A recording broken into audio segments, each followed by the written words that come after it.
toda a Escritura Sagrada é inspirada por Deus e é útil para ensinar a verdade, condenar o erro, corrigir as faltas e ensinar a maneira certa de viver. Isso para que o servo de Deus esteja completamente preparado e pronto para fazer todo tipo de boas ações.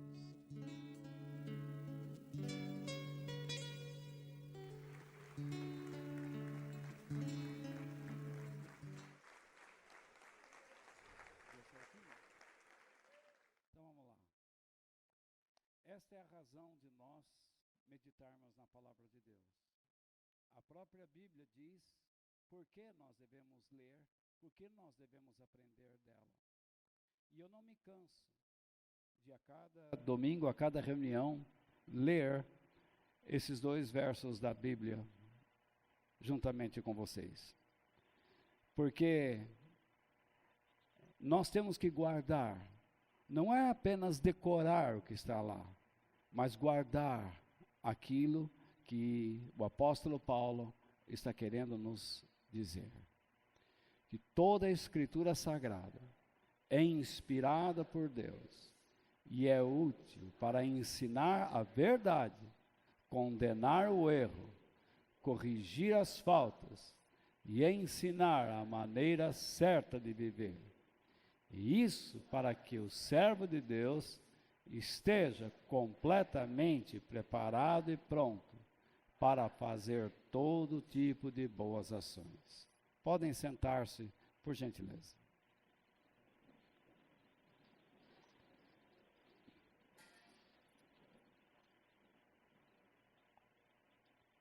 Essa é a nossa primeira reunião em 2020.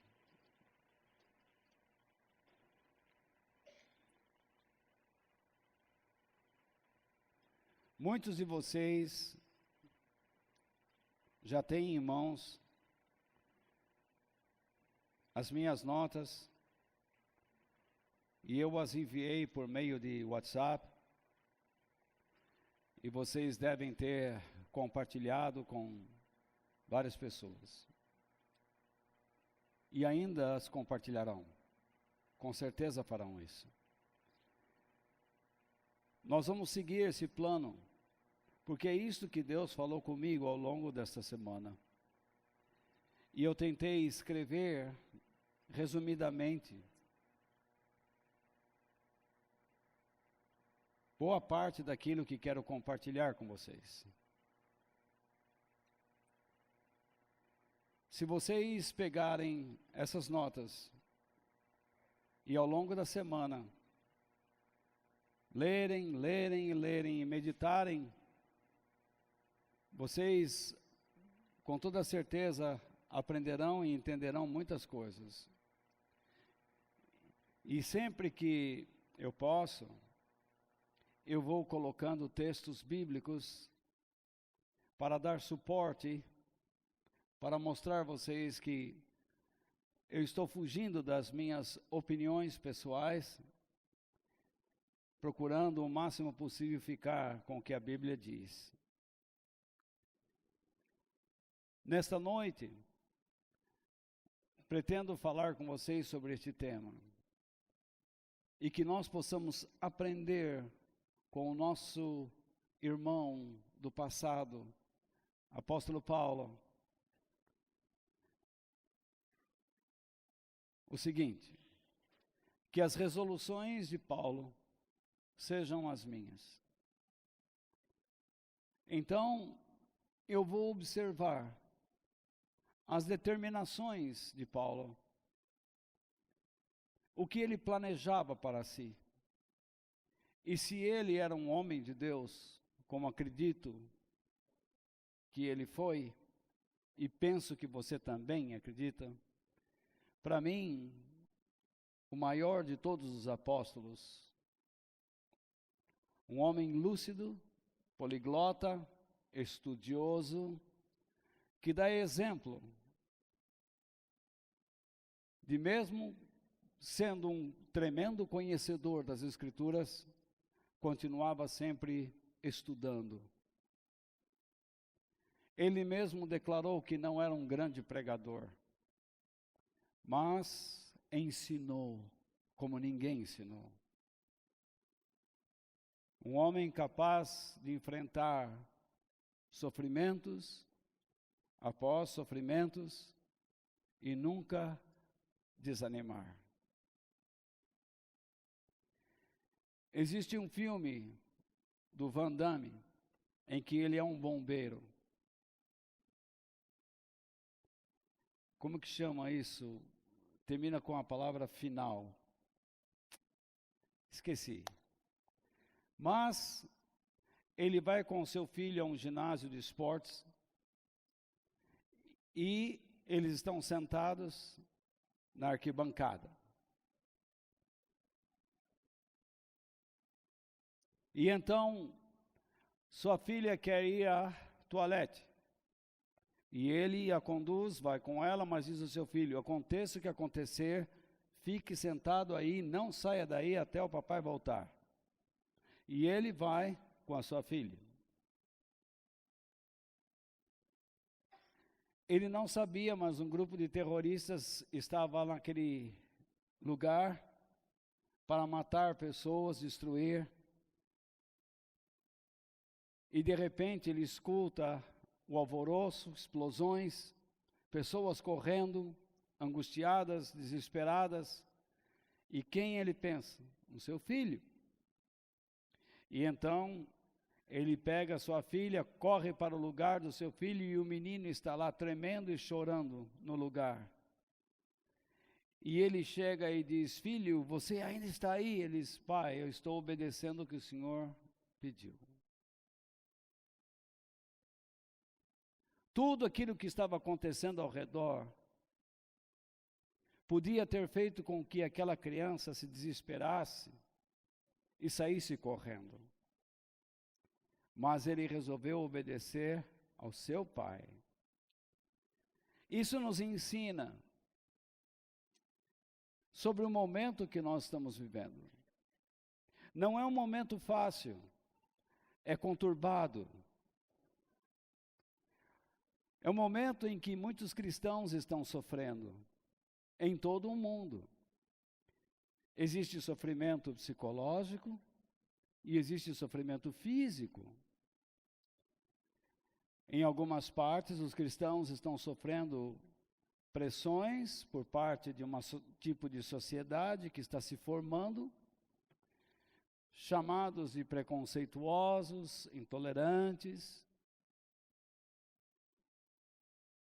que nós não deveríamos citar textos da Bíblia, nós não devemos ensinar nossos filhos a serem cristãos, eles têm que decidir serem o que devem ser. É o Estado querendo fazer a cabeça das crianças, é isso que prega o socialismo. Nós não concordamos com isso, então sofremos. Em alguns lugares, então, as pessoas, por não concordarem, morrem. Os jornais não falam nada. É como agora que o presidente Trump soltou uma bomba em cima de um terrorista que matou centenas de pessoas, inclusive em Buenos Aires. Agora todo mundo está preocupado porque esse assassino morreu. É injustiça. Não tem nada de injustiça nisso, meu irmão. Quem se mete nesses caminhos sabe onde está se metendo. E cada um colhe o que planta. Então não caia na conversa dessa mídia mentirosa, de que é injustiça, porque não tem nada de injustiça, não. Eles querem destruir Israel, querem destruir a igreja, e alguém tem que se levantar. Deus levanta as pessoas para nos proteger e proteger o seu povo. Até quando vocês vão ficar duvidando de Deus? Até quando? Ficar aceitando conversas inúteis, desses líderes inúteis. Imagine a ONU coloca como defensor das mulheres um representante do Irã, um lugar onde não se protege mulher nenhuma. Até quando vocês vão ficar dando as mãos a mentirosos? Confie em Deus. Fica onde está. Ainda que tudo pegue fogo e desmorone, fique onde o Pai te mandou. Não estou falando de igreja local, porque eu não vou dizer para você ficar num lugar onde se ensina coisas erradas. Eu estou dizendo para você ficar com a verdade. Fica em Cristo. Em nome de Jesus. O texto diz, Filipenses capítulo 3, versículos 10 ao 12. Tudo o que eu quero é conhecer a Cristo e sentir em mim o poder da sua ressurreição. Quero também tomar parte nos seus sofrimentos e me tornar como ele na sua morte, com a esperança de que eu mesmo seja ressuscitado da morte para a vida. Não estou querendo dizer que já consegui tudo o que quero, ou que já fiquei perfeito, mas continuo a correr para conquistar o prêmio, pois para isso já fui conquistado por Cristo Jesus. Eu creio que a cada ano que Deus nos dá sobre a terra, não é para vegetarmos, mas para sermos úteis, produtivos, eficazes, eficientes e eficazes. Nós somos chamados para glorificar a Deus e abençoar o nosso próximo. Mas não há uma coisa interessante? Quanto mais vivemos, percebemos que os anos se tornam cada vez mais velozes. Eu me lembro quando eu era criança, eu queria fazer aniversário 2 vezes por ano. Porque eu acreditava que fazendo 2 vezes por ano eu teria logo 18 anos. Agora, se eu pudesse, eu faria aniversário a cada 10 anos. Mas dessa forma me tornaria um dinossauro. Os anos são velozes e passam rápido. Muito rápidos. Você olha hoje a sua pele firme, existe musculatura. Você corre, salta e não sente nada.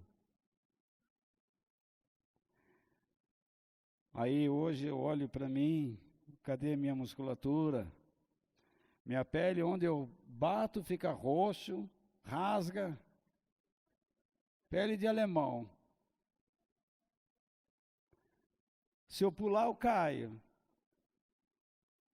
Então, fiz muito exercício ao longo da minha vida. Treinei artes marciais, joguei futebol, nadei, fiz tanta coisa. E as pessoas dizem, o esporte é saúde. Realmente é. Mas faça-o em alta performance e você vai ter dor para o resto da vida. Ninguém vai escapar disso. Então, nesta velocidade dos dias, o que deveríamos observar como cristãos? As oportunidades que Deus nos dá para sermos quem nós devemos ser e fazer o que deve ser feito em nome dEle, o que Ele planejou para nós desde o início ou desde a eternidade. Todos os anos, quando se inicia um novo ano, no começo, fazemos resoluções e elas são tão emocionantes, mas são tão frustrantes no final. Porque dizemos, vamos ser isso, fazer aquilo, conseguir isso e aquilo, mas logo desistimos. Eu anotei, você deve ter aí, pelo menos 10 resoluções principais que as pessoas fazem, segundo pesquisas. E eles dizem assim: um novo ano está chegando, então eu vou me preocupar mais com a minha família, eu devo ter mais preocupação com a minha família. Ah, vou perder peso. A partir do dia 1º, vou comer mais picanha. Vou procurar controlar minhas dívidas, economizar mais dinheiro. Vou tomar cuidado com o cartão de crédito.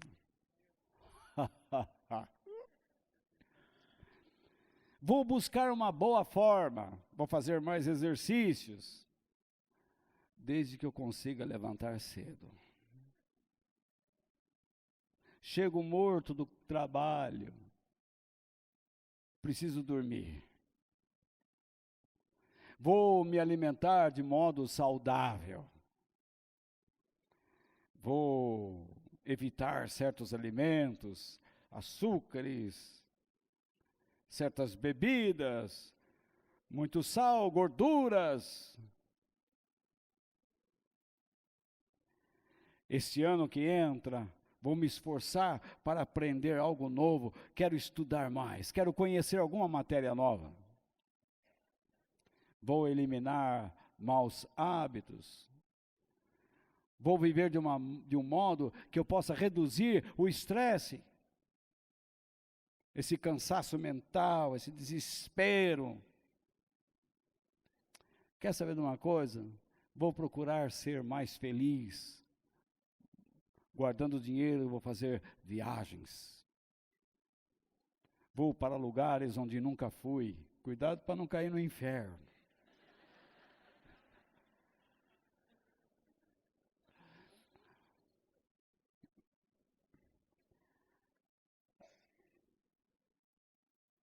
Neste novo ano, eu pretendo ajudar outras pessoas.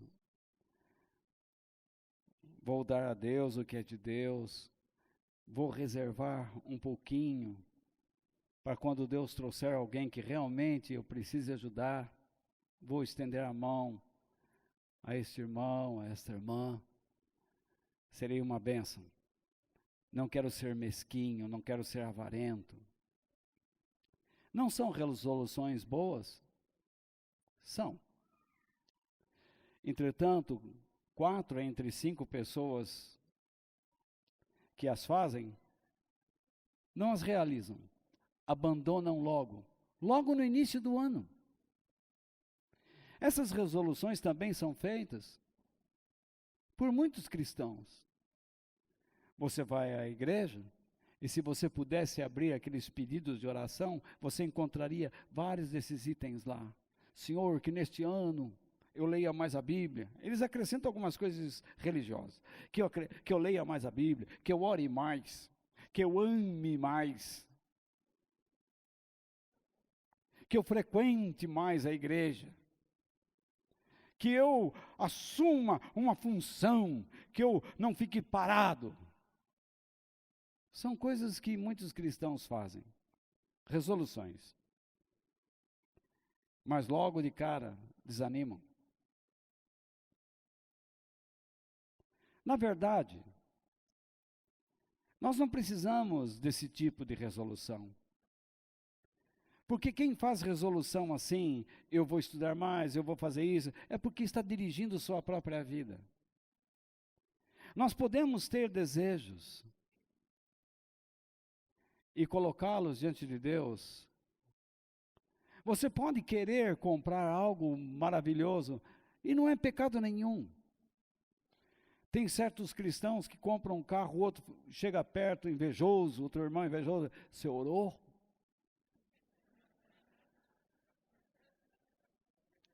Porque o carro dele está tudo amassado, a roda está que nem aquela dente de gente que não tem muito dinheiro para tratar, de um lado tem borracha, do outro lado falta. Então, aí, ele fala, você orou a Deus para comprar esse carro? Você não precisa, para comprar um carro, você precisa ficar lá de joelhos, ó Deus, eu posso comprar esse carro? Não, vai lá e compra, você tem dinheiro, vai lá e compra. Agora o que Deus vai dizer, você tem juízo para pagar isso? Você tem juízo para dirigir isso? Não tem problema nenhum. Não é? Então, enfim, há muitas coisas que os cristãos dizem, você orou? Vai lá e faz, rapaz. Vai viver a sua vida. Agora, tenha juízo. Né? Na verdade, nós fazemos muitas resoluções, porque queremos dirigir nossas vidas, mas o que nós precisamos realmente é de uma revolução interior. Nós precisamos de uma transformação constante, uma mudança constante. E o que Deus tem a nos dizer? Ele tem muito sobre como nós podemos valorizar nossas vidas para o servirmos e abençoar as pessoas que Ele coloca em nossos caminhos. Ele nos capacita com os seus recursos. Pela sua graça nós podemos receber muitas coisas, não importa a sua condição física, não importa a sua idade, não importa a sua raça, não importa nada. Se você se entregou a Cristo, você tem um compromisso com Ele, Deus quer usar você. Mas eu pergunto, por que as pessoas falham em manter suas resoluções? Por que elas chegam no final do ano com as mesmas características e cargas do ano passado? Por que elas não mudam?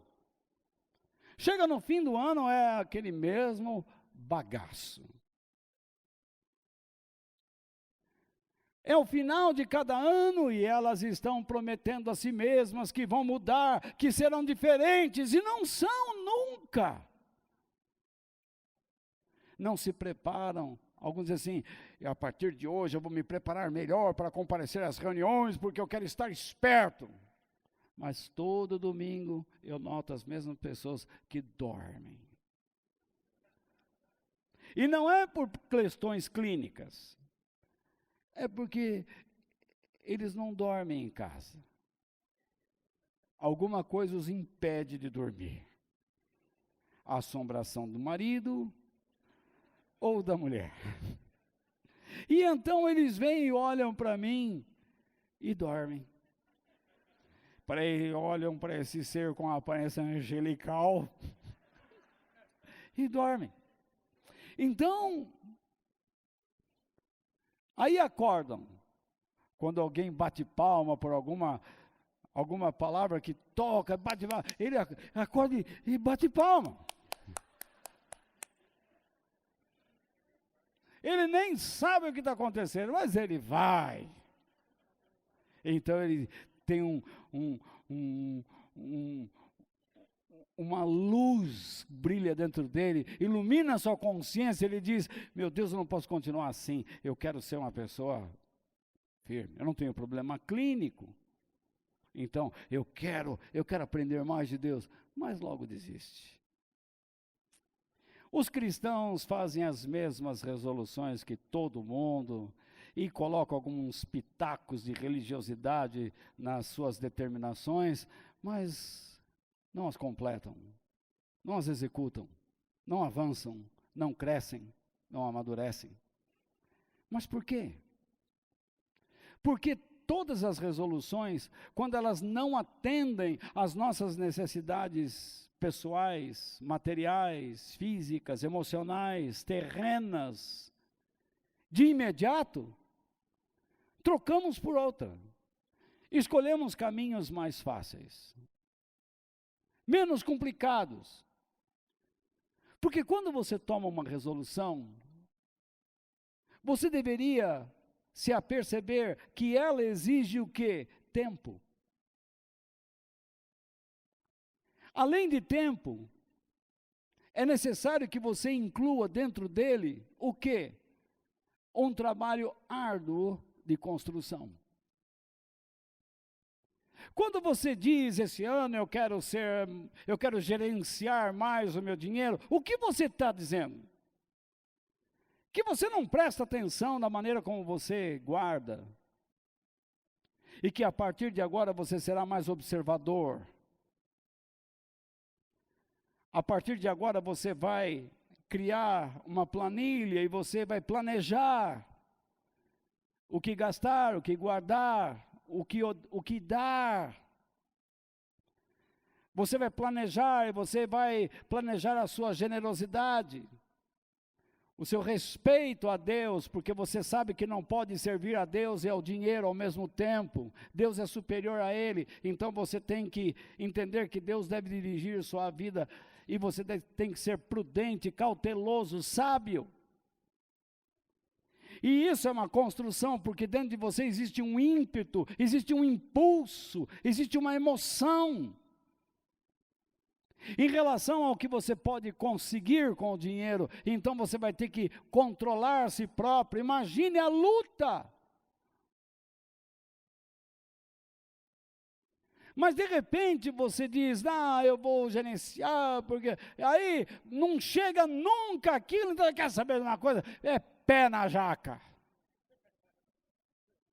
Você chuta o balde e volta a ser como antes, no quartel de Abrantes. E então você continua vivendo como sempre viveu. Você diz, eu vou ter mais tempo com a minha família, mas você nota que é chato. Você diz, senta aí mulher, senta aí meus filhos, vamos conversar. E cada conversa. Você gosta mais de falar de dinheiro, de futebol.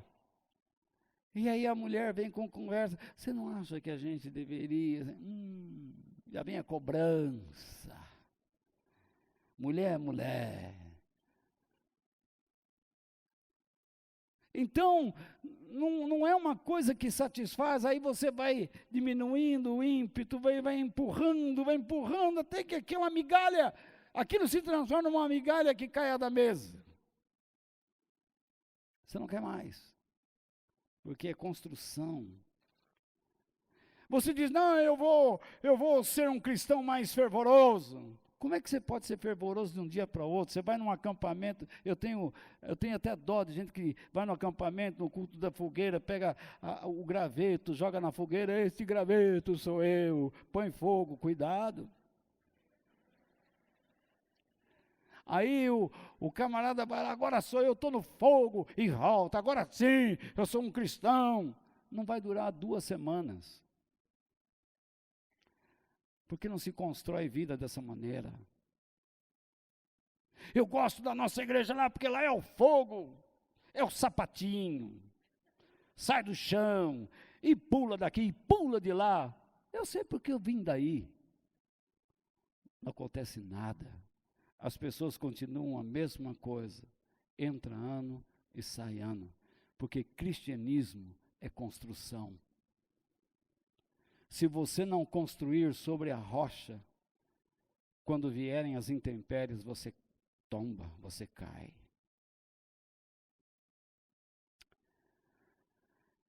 Eu vou reler as resoluções de Paulo, em Filipenses capítulo 3. E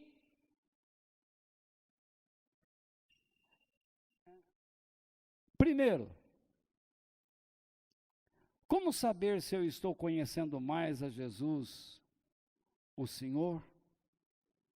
Desculpe, eu coloquei uma referência errada ali, mas faz parte do texto, depois vocês coloquem, é do 10 ao 12. E o versículo 10, parte A, diz o quê? E eu vou colocar alguns comentários entre os textos de Paulo, para que vocês entendam melhor o que ele quer dizer. Tudo o que eu quero,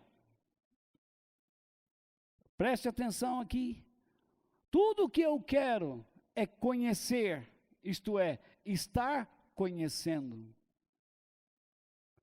Não é uma coisa assim, é conhecer. Sem esforço. Como se algo caísse do infinito. Não, eu quero estar buscando. Eu quero estar me esforçando. Eu quero estar empreendendo tempo, esforço, vontade, desejo para conhecer. Eu quero estar conhecendo o quê? A Cristo.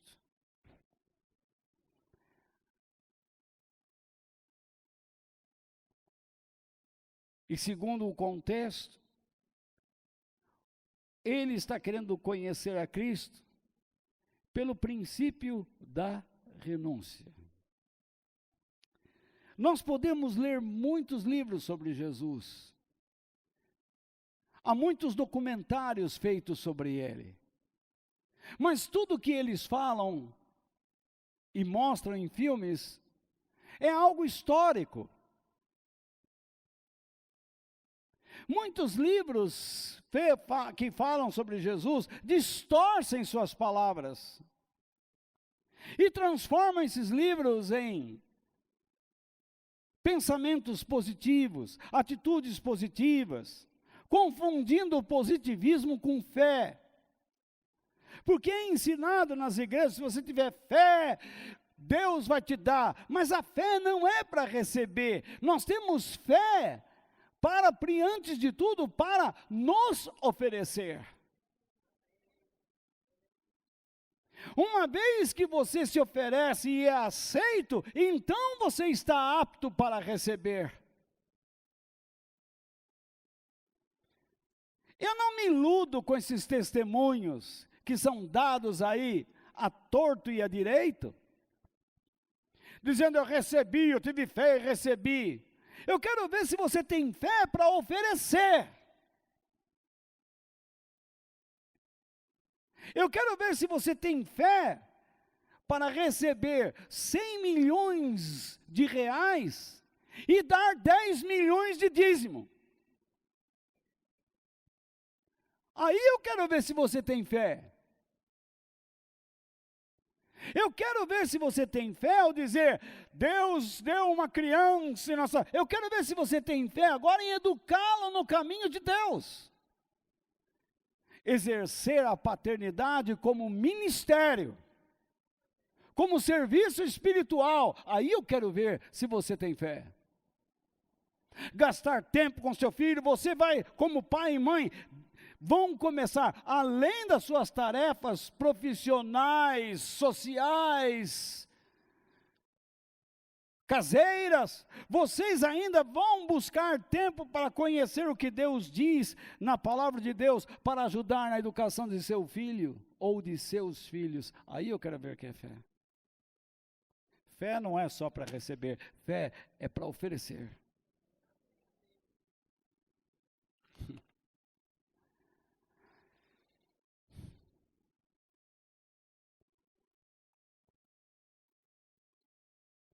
Paulo fala sobre conhecer. E todo conhecimento nos leva a um caminho de transformações.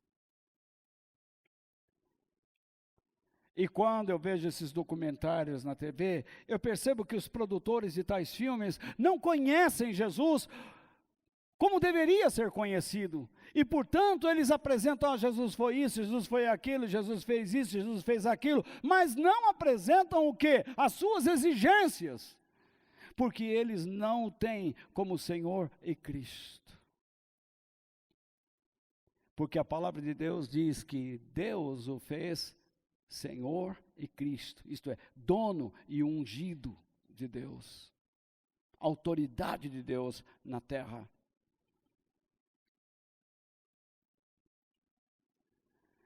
Quem começa a aprender sobre Jesus, tem por obrigação aprender sua história, sua pessoa, acerca de sua pessoa, o seu caráter, mas acima de tudo, todo conhecimento exige de nós alguma coisa, alguma prática, e quando nós conhecemos Jesus, Ele vai exigir de nós, de acordo com o que conhecemos, aprendemos.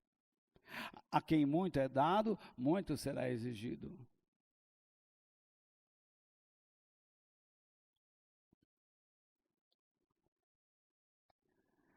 Todo conhecimento adquirido exige que nós repensemos nos erros cometidos e que façamos correções necessárias. Você aprende para não errar. Eu aprendo para não errar. E se eu erro, tenho que repensar. Portanto, conhecer a Cristo não significa apenas observar historicamente quem foi Ele. Nós não somos chamados para conhecer Jesus apenas historicamente, mas nós somos chamados para andarmos com Ele. E tê-lo como Senhor da parte de Deus. Ele nos libertou das regras religiosas que tínhamos, regras impostas por homens que diante dele não significam nada. E ele nos ensina um caminho de confiança, fidelidade, compromisso e submissão a Deus. Porque quando andamos desta maneira, agradamos ao Senhor e somos abençoados por Ele. Muitas pessoas comparecem a uma reunião cristã como esta para obter a ajuda de Deus porque estão enfrentando alguns problemas pessoais ou familiares. Problemas de inimizade no seu relacionamento familiar, seja com pai, com amigo, com filho, etc., mulher. E quando chegam a uma igreja, o que eles dizem? Você está com um problema? Entra nesta corrente, entra nesta campanha, entra nesta novena, porque Deus vai fazer. Ou não é assim?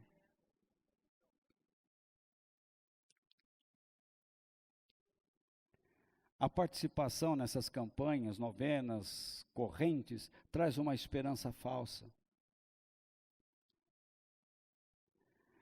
E quando a pessoa ingressa nessas coisas, nesses métodos, ela passa a acreditar que o outro melhorará. Que o demônio está no outro. Há muitas mulheres que vão nas campanhas cujos demônios estão nelas.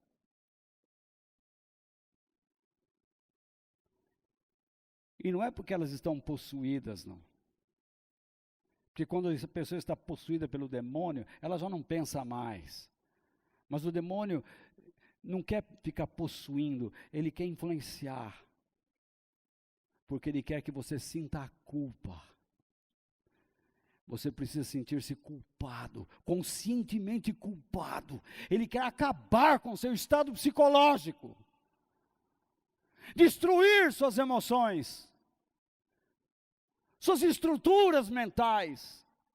Imundiçar e amaldiçoar sua vida.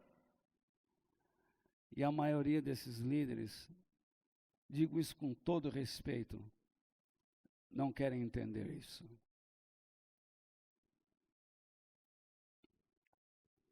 Entra nessa campanha porque o outro vai melhorar. Mas foi isso que Jesus pediu de nós? Se você tem inimizade com outra pessoa, você entra numa campanha para o outro melhorar? Veja o que Jesus ensinou em Lucas, capítulo 6, versículos 27 e 28.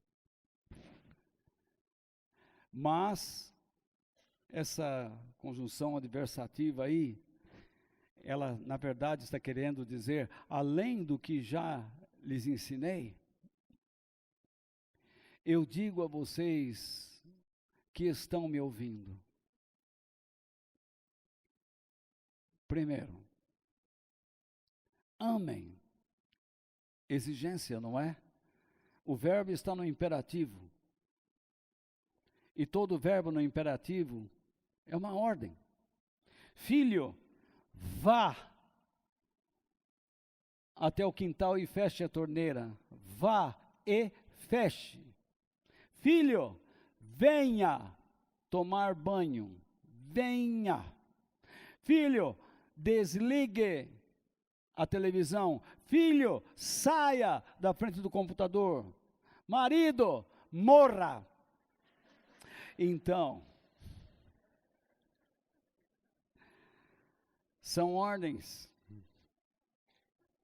Deus diz: ame os seus inimigos e façam o bem para os que odeiam vocês. 2 ordens. Mas o que o pastor fez? Entra na corrente, porque o problema não está em você, está neles. Mas Jesus diz que o problema dos outros podem ser resolvidos com as nossas atitudes. Ame, faça. E ele continua: desejem o bem para aqueles que os amaldiçoam. Não é que está tendo uma controvérsia. Jesus está falando sobre maldição de pessoas que estão querendo acabar com a vida da gente. Abençoe essas pessoas. Faça alguma coisa por elas. E no final, orem em favor daqueles que maltratam vocês. Você pode reparar que as atitudes têm prioridade sobre a oração. O que adianta você orar a Deus tendo atitudes erradas? As suas atitudes moldam as suas orações, dão forma a elas. Há muitos irmãos que vão lá nos montes, em finais de semana, nas tais vigílias que o chão pega fogo, que o vento sopra, que o morcego voa e grita aleluia.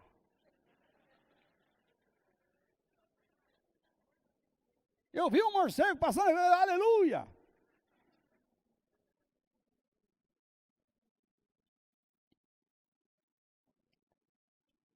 Mas não acontece nada.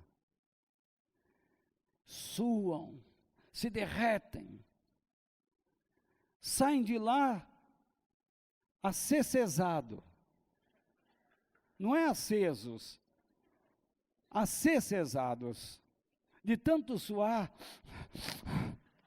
Então, saem de lá desta maneira, e não acontece nada. Quantas reuniões de orações são feitas nas igrejas, e não acontece nada. Sai ano, entra ano, sai ano, entra ano, e tudo la même chose. Tudo fica a mesma coisa.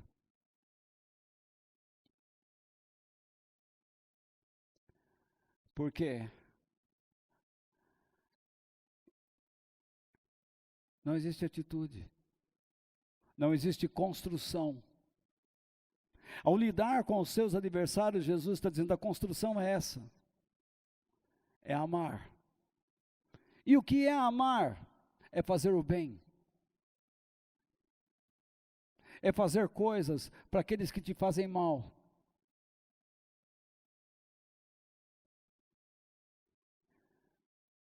Há certas pessoas que dizem, chegam para mim e falam assim: Walter, você pode orar por mim lá na empresa, está um problema, as pessoas estão me perseguindo. Às vezes eu tenho vontade de dizer: e o que você está fazendo por elas?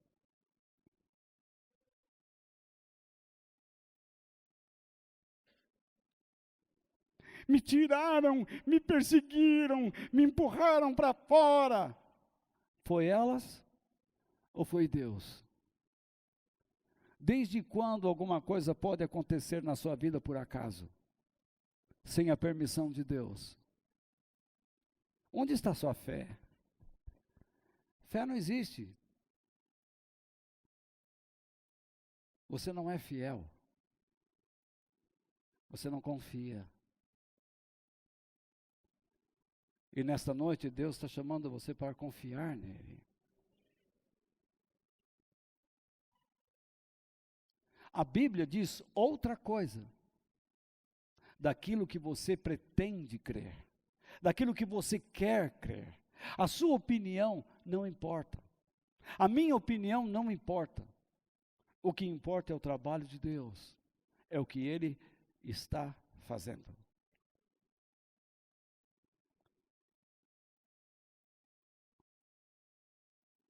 Como é que eu sei?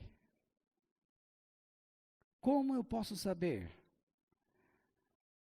que estou conhecendo mais a Jesus a cada dia? Pelo grau de renúncia. Pela maneira como eu renuncio a mim mesmo.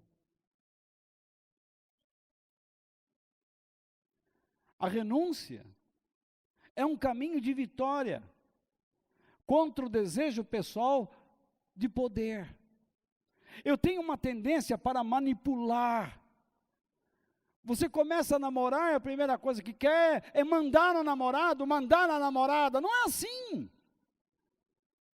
Eu já vi mulheres dizendo assim, depois que casar, ele vai ver, vai andar aqui, ó.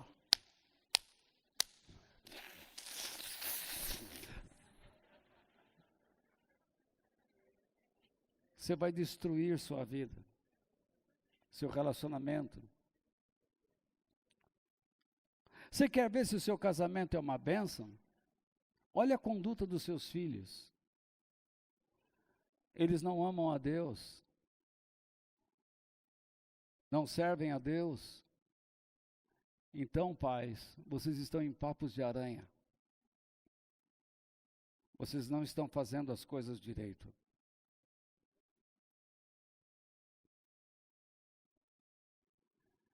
Mesmo que pais ensinem seus filhos a andarem direito, sendo honestos, bons cidadãos, e eles não quiserem saber de Deus, talvez a culpa não seja sua, mas você notará neles o respeito.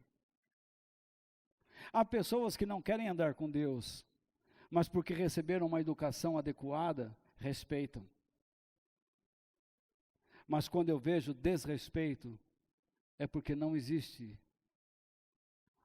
educação adequada. É o que nós vemos na educação desse país. Um desrespeito aos professores. Quando você olha um professor, você tem que ter respeito por ele. Quando você olha um policial, você tem que ter respeito por ele. É um cidadão que está se entregando por você.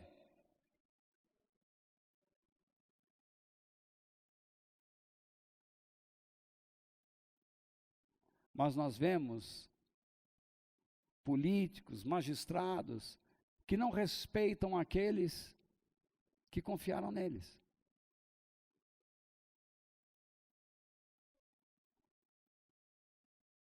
Existe uma balbúrdia, uma anarquia instalada. Você entra numa escola, você vê alunos desrespeitando professores, desrespeitando o ambiente, indo como se vestindo como se fossem bandidos, prontos para assaltar, para ameaçar pessoas, para assustar pessoas. Aquilo não parece gente, parece um espantalho. Para que ser bonito se eu posso ser feio?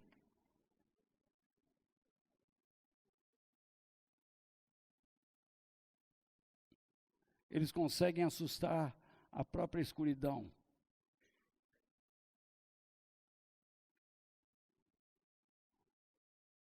Mas quando nós nos renunciamos a nós mesmos, para respeitar Deus, nós tomamos uma atitude humilde, nós expressamos humildade, porque queremos que Jesus seja o agente transformador de nossas vidas.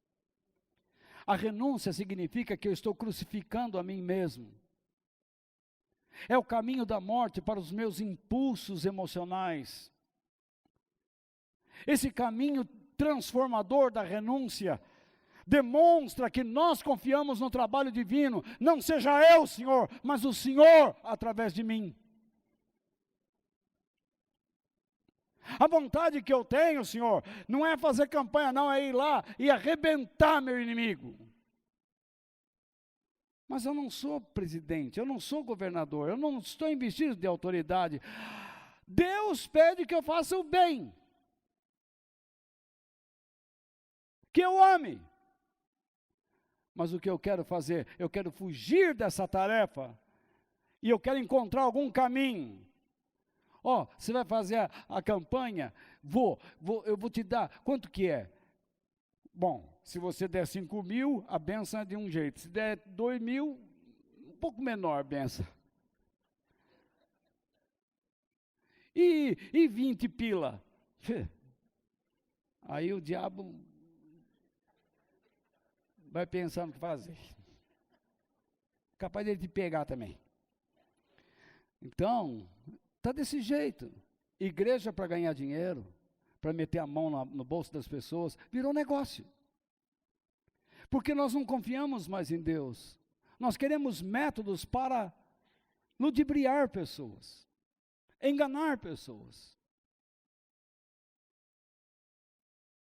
Aí, quando você apresenta a verdade, a pessoa chega aqui e fala assim, mas que troço chato.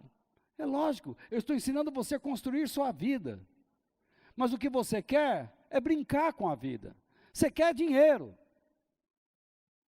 Não importa como ele chegue à sua mão. Você quer prazer. Não importa como ele se apresente.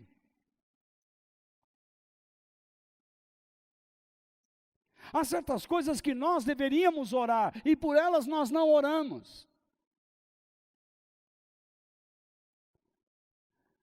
Porque não temos atitudes corretas. Nós não queremos construir nada. E Deus sempre está falando sobre construção. Amanhã tudo começa de novo, ou melhor, depois do carnaval. Mas amanhã começa o esquenta.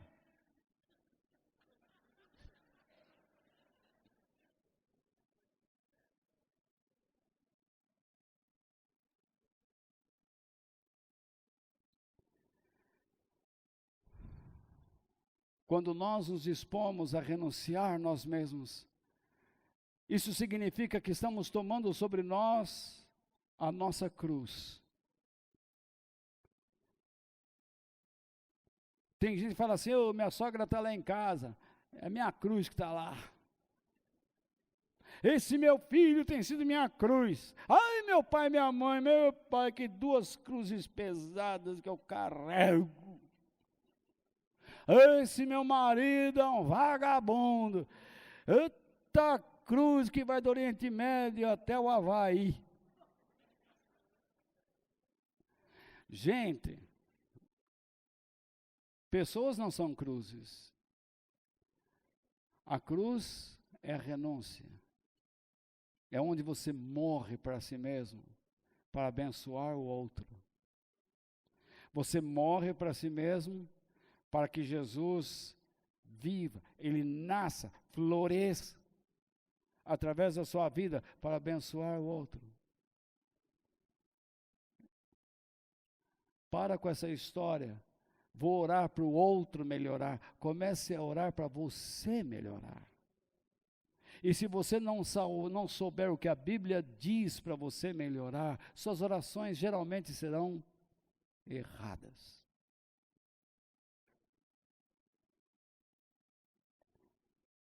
Portanto, não vamos desprezar o conhecimento histórico de Jesus, claro que não. Nós não podemos andar namorando com a falta de cultura. Nós precisamos adquirir cultura, educação. No entanto, que nós, além da cultura que obtemos por conhecer historicamente Jesus, que nós sejamos abençoados por Deus, para termos fé nele e aceitarmos como Senhor e Cristo, segundo a palavra de Deus. Como eu sei que eu estou conhecendo a Jesus? Porque eu estou lendo livros? Porque eu estou lendo a Bíblia? Eu preciso ler a Bíblia para conhecer Jesus? Claro. Mas como eu sei que estou conhecendo de fato? Quando eu estou renunciando, quando eu estou morrendo para mim mesmo e permitindo que Ele atue em áreas que eu não permiti atuar. Segundo, quando eu sei que o poder da ressurreição de Jesus está agindo em mim, é a parte B do verso 10. A primeira resolução de Paulo, então, é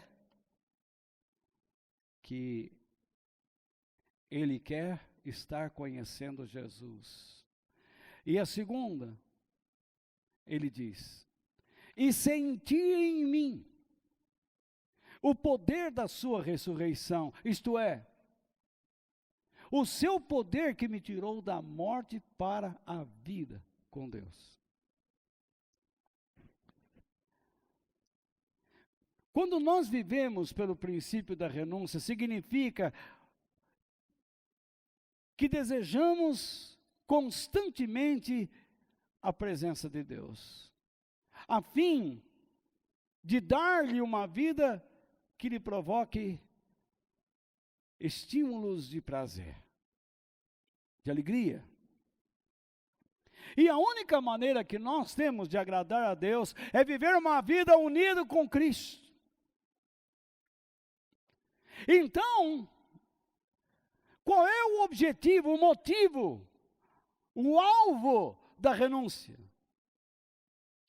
É que nós nos afastemos do nosso orgulho, egoísmo e desejos pecaminosos.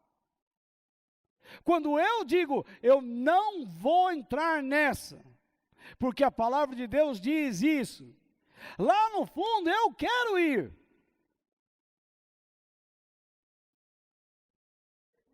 Mas eu digo não, porque eu quero estar comprometido com a verdade de Deus e não com os meus desejos. Ao longo do meu ministério, eu vi muitos pastores ensinando os outros como pegar dinheiro das pessoas, e eles disseram: Walter, você quer ser pobre? E a minha resposta foi essa: eu não quero nem ser pobre, nem ser rico, a única coisa que eu quero é ser de Deus. Mas você não quer ganhar dinheiro? Se eu quisesse ganhar dinheiro com o Evangelho, eu não pregaria as coisas que prego. Não falaria a vocês do modo como falo.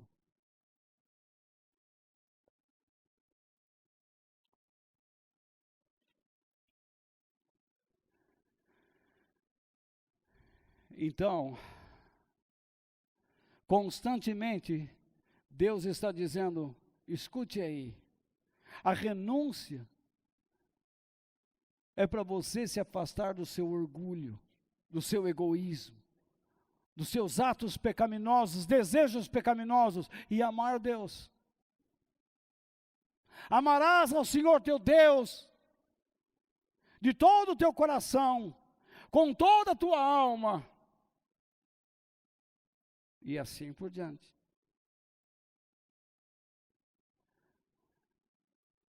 Quando nós queremos renunciar a nós mesmos, não temos força. Você não se lembra que Jesus disse: livra-nos da tentação, ajuda-nos no dia do mal.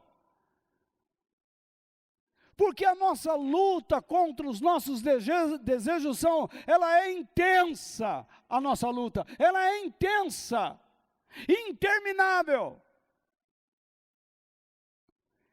E há um ditado que água quando bate, como fala? Água mole em pedra dura, tanto bate até que fura. Nossa natureza humana não se cansa de gritar a nós para buscarmos prazeres. E chega o momento em que nós podemos cair. Mas como eu disse, a renúncia tem que nos fazer repensar, porque adquirimos o conhecimento. Quando você estuda gramática, você não vai falar, a gente fomos, mas dirá, a gente foi. Você não vai dizer, nós éramos. O conhecimento da gramática nos ajuda a repensar nos erros gramaticais que cometemos e aprendemos, para não cometê-los novamente. E isto faz parte de todo desenvolvimento psicológico, social, mental de cada cidadão. Você aprende a sua profissão para não cometer erros lá. E por que na igreja nós não temos que aprender? Inclusive alguns pastores, eu não estudo nada, eu vou pelo Espírito. Só se for pelo Espírito da Gerarda. Porque Jesus manda aprender. Quando ele chamava seus discípulos, ele os chamava de alunos. Este é o significado da palavra discípulo, alunos. Meus alunos, me escutem. Ele era o professor, rabi, professor, mestre. O princípio da renúncia compreende morrer para si mesmo, para sairmos de uma vida afastada de Deus, longe de Deus, para nos aproximarmos dele por meio de Cristo Jesus. E então, sofremos uma transformação, já não somos quem éramos, agora somos outras pessoas, nascidas de novo, nascidas para servir a Deus. Nós não tínhamos fé, agora temos, nós não críamos, agora cremos. Nós não entendíamos, agora entendemos. Nós não o tínhamos, agora o temos.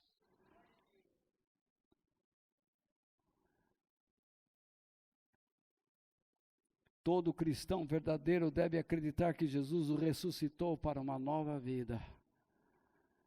Um dia haverá ressurreição do corpo quando Jesus vier buscar sua igreja. Então, esse corpo doente que nós temos, este corpo que envelhece, vai num abrir e fechar de olhos, se transformar.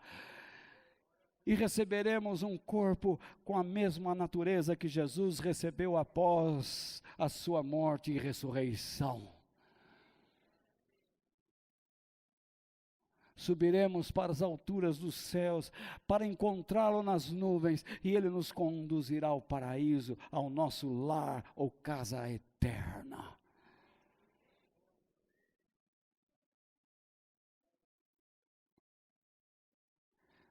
O poder da ressurreição que Paulo fala, é o poder de Cristo dentro de nós, nos conquistando, vencendo a nós mesmos, retirando-nos do império do engano, da mentira,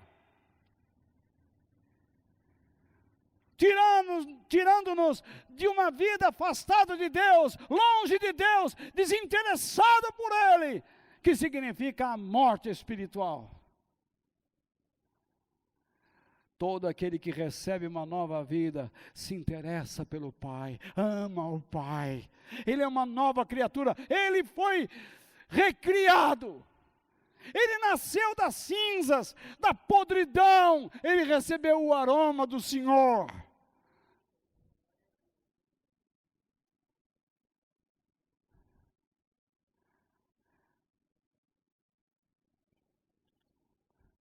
Pelo poder da ressurreição de Jesus que age em mim, isto é, a vida dele dentro de mim, faz com que eu deixe de seguir a minha natureza humana, os seus desejos, os seus instintos e os princípios mundanos e satânicos. Eu não quero mais isso. Se antes você frequentava prostíbulos, agora você passa em frente a eles, você sente nojo. Você não quer se lembrar daqueles dias em que você ficava a noite inteira numa cama imunda, ao lado de pessoas praticando todo tipo de sujeira, sem vergonhice, perdição, perversidade. Você tem nojo, você cospe.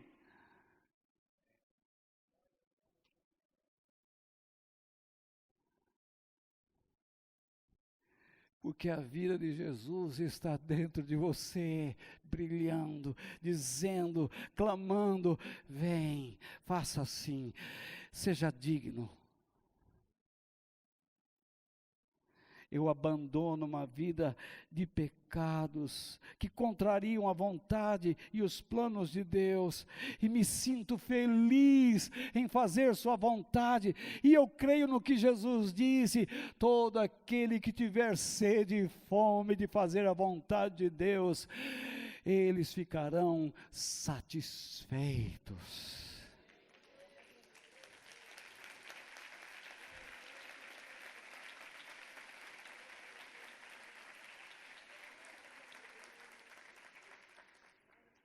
Alguém acordou.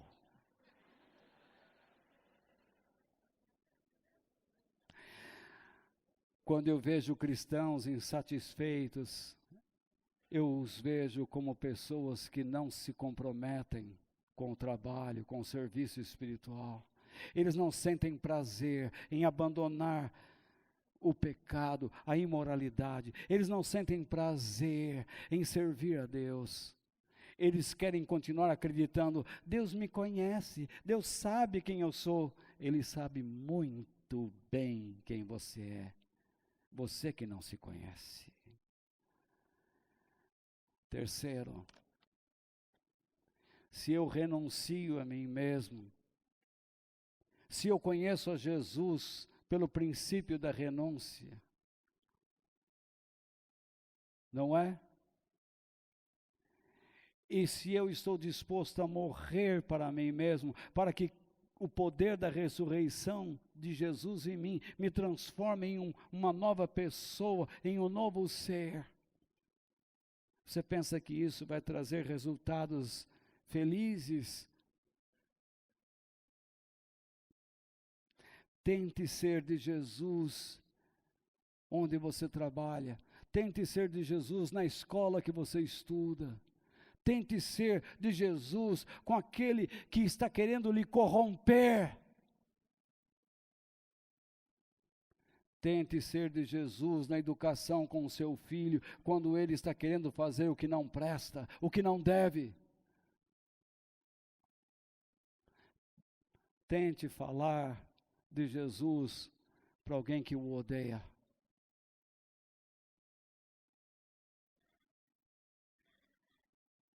Você está disposto a tomar parte nos sofrimentos de Cristo? Versículo 10, 6 e 11. Quero também tomar parte nos seus sofrimentos e me tornar como ele na sua morte. O que é que Paulo está dizendo? Eu quero entender profundamente o significado dos sofrimentos e morte de Jesus, para aprender a sofrer e morrer como ele. É isso que ele está dizendo.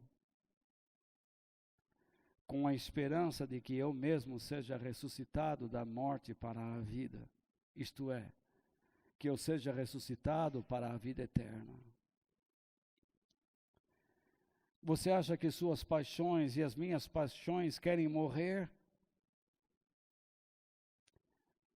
Você está andando em algum lugar e passa em cima de uma vitrine e vê uma nota de R$100 e abaixo dela mais uma de 100 e outra de 100, você para ali e ninguém vem pegar. E você diz: obrigado, Senhor, Deus está me dando.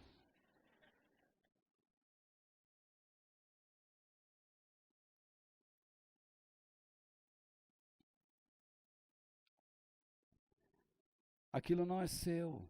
Deus está te testando para você deixar de ser ladrão.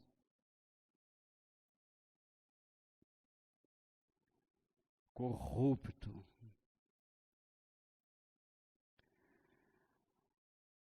As nossas paixões não querem morrer. Porque isso vai contra a nossa inclinação natural, que é a busca pelos prazeres, que é a filosofia do momento, o hedonismo. O mundo está se despedaçando, mas você pensa em prazer. Volta a falar um tiquinho de política, ou de filosofia política. Quando as pessoas ingressam no socialismo, eles estão ingressando numa coisa que lhes roubará tudo. Eles estão ingressando numa política suja. Todos esses partidos que se dizem socialistas, muitos não sabem nem o que estão fazendo lá dentro. E estão dando cordas para sem vergonhas, pessoas que estão querendo corromper a sociedade.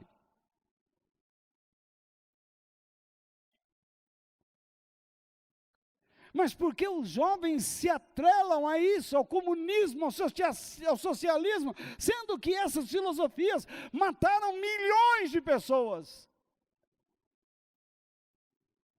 Eu não tenho nada contra os homossexuais. Cada um escolhe sua aptidão, o seu destino, seu caminho. Mas eles ficam defendendo o socialismo, eu quero, não sei o quê, BBB. Essa filosofia, onde se instala, mata homossexuais.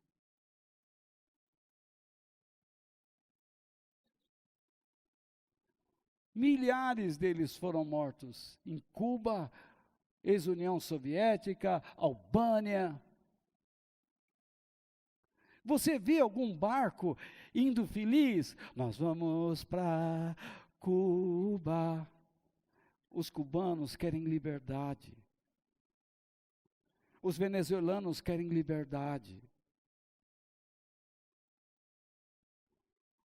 Você via alguém indo feliz para a ex-União Soviética, soltando rojões, atravessando o Oceano Atlântico? Você não vê. Você vê pessoas querendo sair com tristeza de suas terras, do meio da sua família, de sua pátria, porque eles veem nesse lugar recantos, eles veem nesse lugar alegrias que estarão perdidas, que ficarão apenas na retina de seus olhos, nos seus sonhos.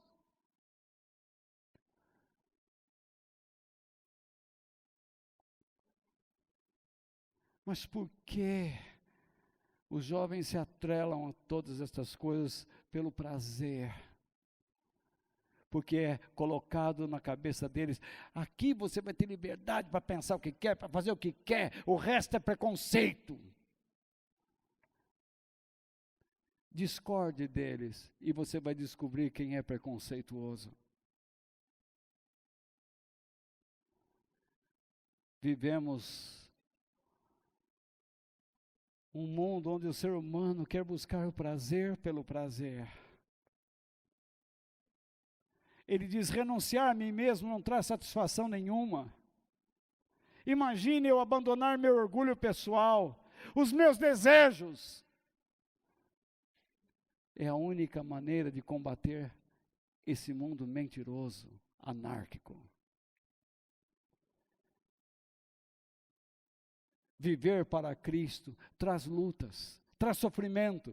E a primeira delas começa em nosso interior.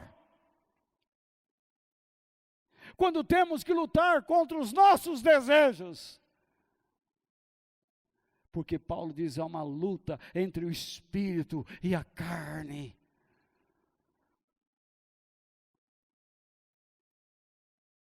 E se você não entender porque Jesus sofreu, você nunca entenderá o teu sofrimento, você nunca saberá que todas as coisas acontecem para fazer você crescer e se parecer com Cristo nas suas ações. Jesus sofreu pela verdade divina. Nós mesmos vivíamos enganados, não tínhamos prazer na verdade, nem queríamos conhecê-la. Ai, se alguém viesse falar para nós de uma vida com Deus. Mas mesmo assim praticávamos atos religiosos, hipocritamente, mentirosamente. Nós não queríamos de forma alguma agradar a Deus. Fazíamos aquilo como um hábito, uma obrigação. Eu vim hoje na igreja, já cumpri minha obrigação. Isso deve ser prazer. Estar aqui deve dar prazer. Aprender as coisas de Deus deve dar prazer. Uma vez eu conversava com um pastor e dizia assim: hoje eu tenho que ir lá naquela droga de igreja, vai passar o jogo de um time de futebol, tem que ir lá pregar. Eu ouvi isso. Certa vez eu estava numa igreja, estava passando uma novela famosa na TV, o culto começou, a reunião começou, e ele estava pegando o final do capítulo e torcendo, e disse: cadê o pastor? O filho falou: meu pai, enquanto não termina a novela ali, ele não vem pregar.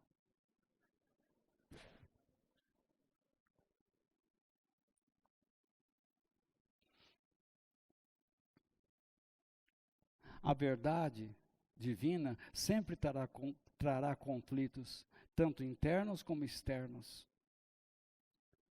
Quando você se envolve com pessoas e você se posiciona em favor de Deus, você vai ter problemas.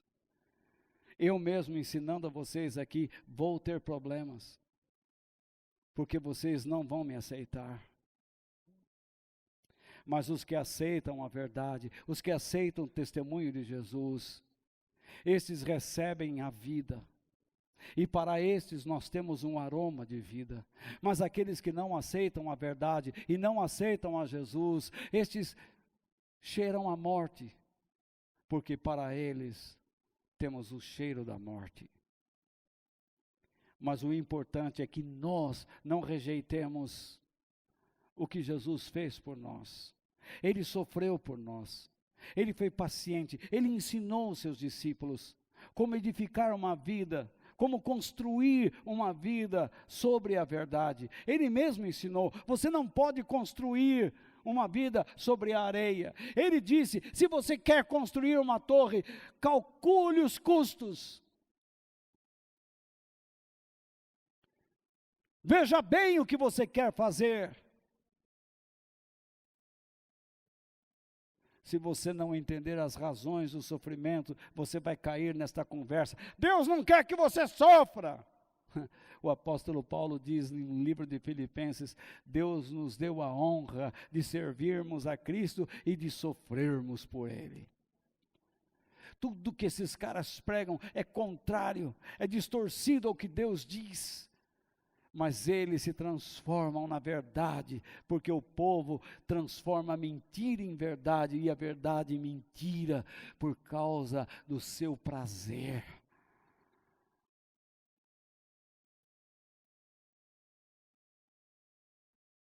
Ele sofreu por mim para que eu fosse abençoado por Deus. E quando Deus diz: ame o seu inimigo, faça o bem para ele, deseje o bem a ele, e depois orem por ele. O que é isso? Uma construção. Você tem um filho, sente-se com ele. Em vez de você colocar na cabeça do seu filho: você tem que ganhar dinheiro, filho, você tem que ganhar dinheiro, filho. E bem um curso que vai fazer, você vai ganhar muito dinheiro, filho. Filho, você tem que ganhar muito dinheiro. Filho, senta aqui. Vamos aprender a ser gente. Vamos aprender a ser homem ou mulher de Deus. Senta aqui. Todos os dias eu vou ler um versículo, você também vai ler para mim um, tá bom?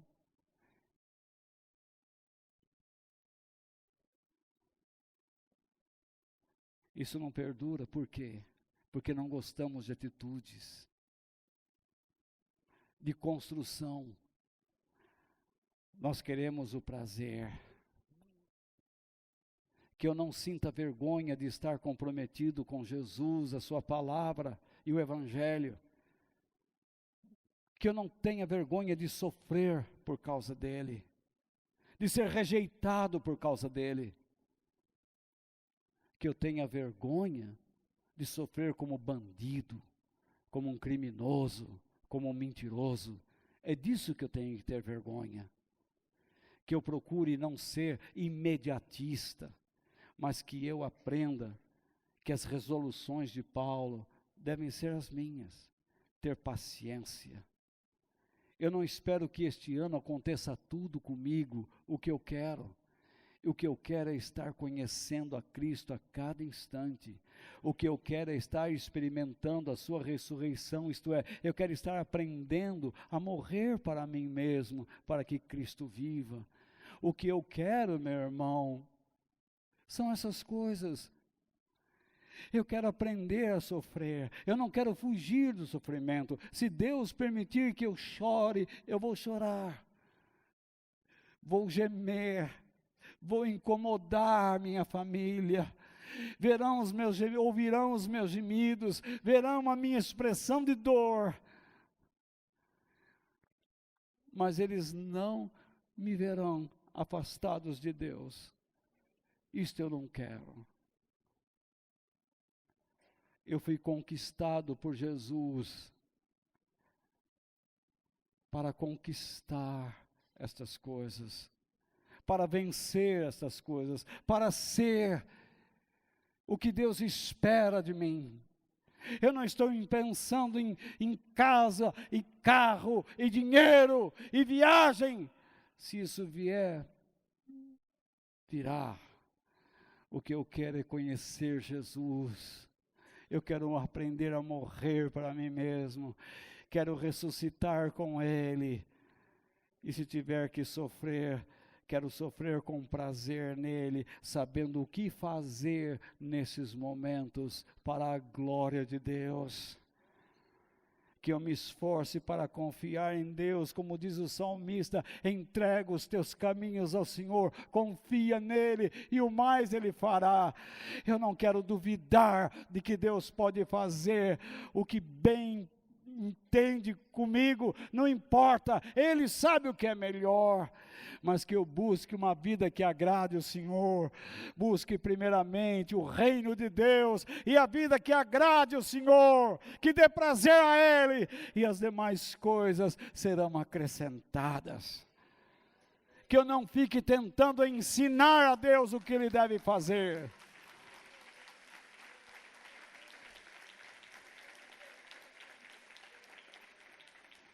Que eu busque ter o mesmo ânimo, a mesma determinação, a mesma firmeza de Paulo, porque ele foi um grande exemplo de um seguidor de Cristo. Entre ele e muitos outros, milhares de outros, milhões de outros, eu prefiro ele. É para ele que eu vou olhar.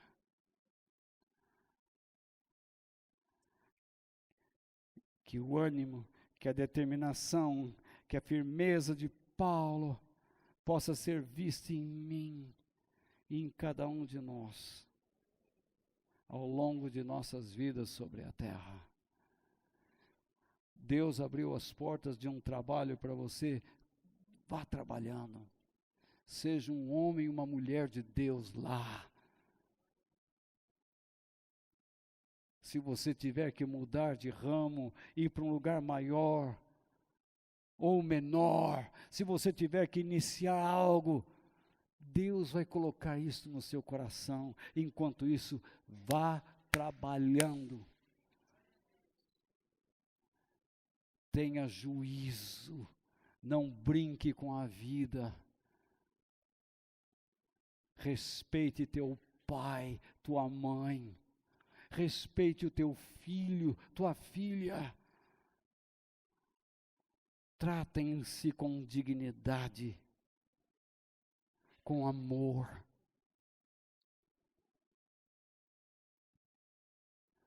Nós estamos aqui no Brasil e você reclama. Viva a vida que Deus te deu, aproveite as oportunidades. Se um dia você tiver que sair fora daqui, você vai perceber isso. Mas enquanto estiver aqui, faça o melhor. Seja quem você deve ser. Onde estiver, glorifique a Deus.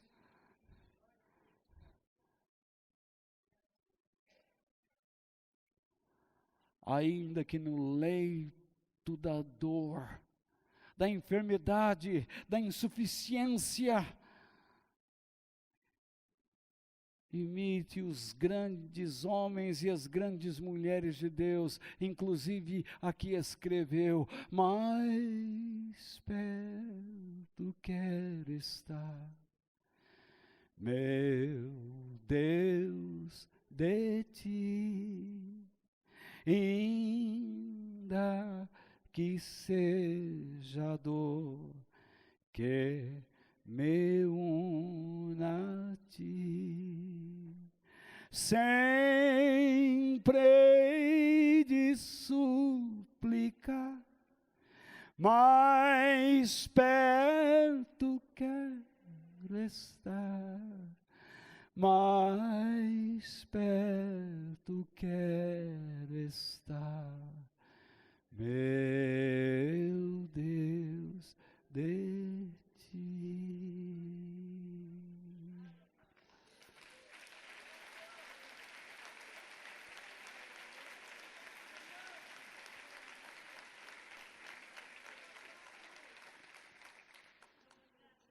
A ressurreição de Jesus venceu a morte e o levou à presença do Pai e fez com que ele seja o doador da graça.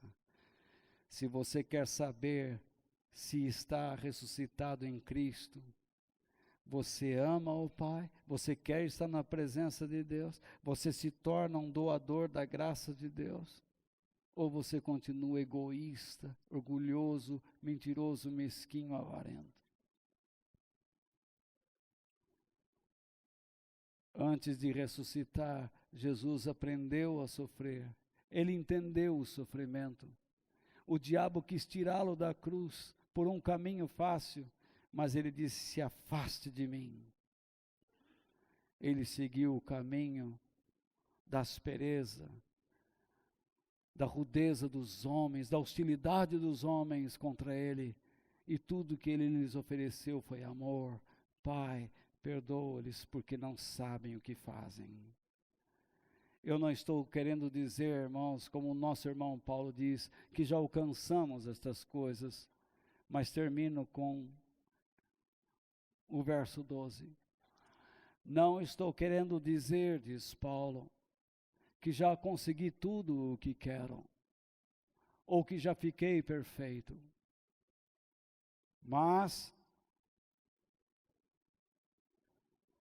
continuo a correr para conquistar o prêmio, pois para isso já fui conquistado por Cristo Jesus. Qual é a razão de Jesus ter conquistado você? Qual é a razão de Jesus estar tentando conquistar você? É para levá-lo à vida eterna. Não existe promessa nenhuma de dinheiro, não existe promessa nenhuma de saúde, não existe promessa nenhuma no Novo Testamento de bênçãos materiais. Só existe uma promessa: àqueles que creem.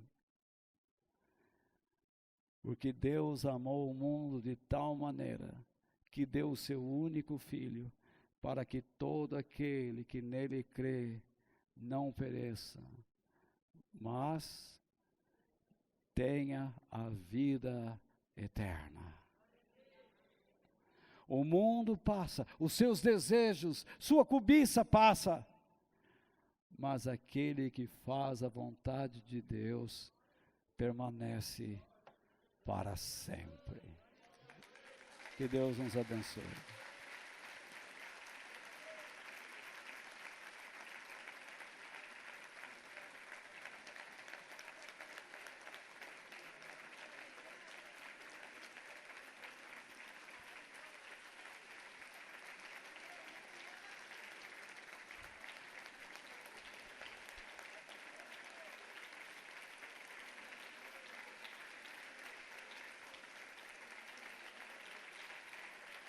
Louvado seja o Senhor.